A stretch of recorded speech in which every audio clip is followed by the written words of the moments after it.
бейишке жашаш үчүн, бейишке өтүш үчүн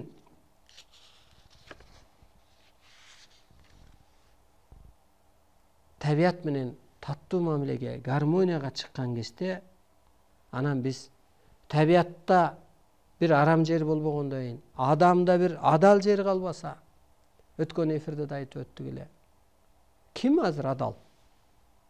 Мүмкүн ошо ааламдык тагдырын Теңирге тапшырган адамдар, мага окшогон адамдар агаргандыр. Болбосо молдону мен адал деп айта албайм. Эмнеге? Манасымды жок десе, арбагымды жок десе, ататек арбагымды, салтымды шириктесе, дастандарымды миштесе, Кудайдын атын айтып, кайра Кудайды менчикке пайдаланып алса, ал адал эмес да. Анан да жасып алган. Халал, анан адал деп бир кафе ачып алыпчы. Ал халал окат деп. Биринчи сен өзүңдү халалдачы. Биринчи өзүңдү сен адалдачы. Чындап эле күнөө кетирип аткан жоксуңбу бүгүнкү күндө? Адамзатты ошо эволюцияга артка байлап.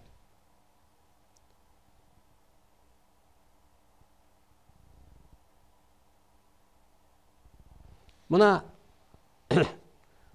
теңирчилер же кыргыздар, булар жиндилер дейт да аларчы. Сууга сыйынат, отко сыйынат, анан ташка сыйынат деп. Табиатка сыйынат дейт. Мейли сенин айтың боюнча мусулман бейиш көрдө болсо, көр жердеби? Сен бүгүн жеренени маани бербей атып, эртең бейишиңе барганда бир топо басып калбасын, бир таш басып калбасын. Ошо бейишиңе карасаң деле барчу жериңде бирөө деле бир үй салат го жакшына кылып, кошуналарын иликтеп, көчөсүн иликтеп, бир районун иликтеп, колунун барышынча, колунан келишинче ыктайт го бир. Кийин караганда деп бир жакшыраак келин алайын дейт. Болбосо бөлүп үй бептеп бир этаж үйдө жашайын дейт. Ыктайт го, кийинки жашоосун карайт го. А кийинки жашооң көрдө бейиш болсо, анан жеренени жаман дейсиңби? Жашап аткан жериңе сый көрсөтпөй коесуңбу? Сыйынбай коесуңбу? Мен жерен эмес, керек болсо апама сыйынам. Атама сыйынам. Атамдын иниси аял менен келиптир кечээ үйгө. Ойлондум, бул жеңе деле эмес да. Бул апа болду да мага. Жаш 60-тан өтсө. Мага бир инилерди төрөп берди. Карындаштарды төрөп берди ушул. Апам да деп ой кылып калдым. Ошо жеңеме сыйынам мен. Тагдырын тапшырып келсе, тиге өзү Кытайлык кыргыз түбү. Анан жеренеми мен кучактап ыйлабаймбы? Топосун жыттабаймбы? Жаратылыш мына бу жерде турат. Табиат Кудайдын көзгө көрүнгөн керемети деп. Табиат ошол каба ташың каякта, асманда турабы? Табиатта турат да. Каба ташка деле сыйынып барып атпайсыңбы? Өп, кучактап, бетиңди тийгизип.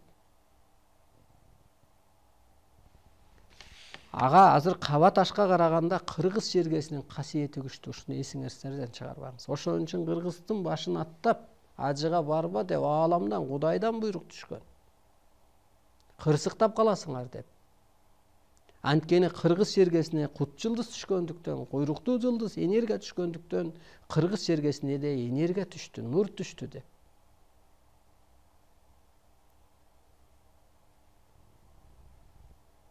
Өз энеңди чанып, бирөөнү эне деп баргандай болуп атасың да.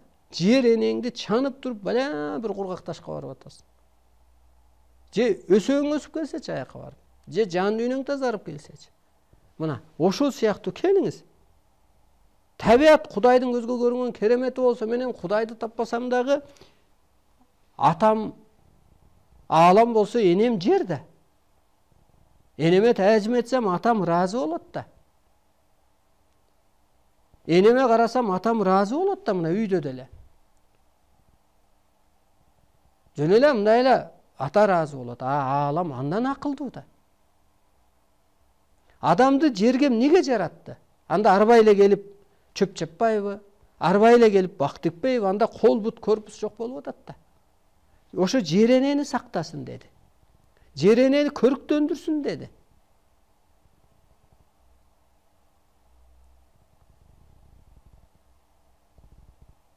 Көрдүңүзбү? Келиңиз адалдашалы. Келиңиз ушулардан сабак алалы. Мына буга энеден.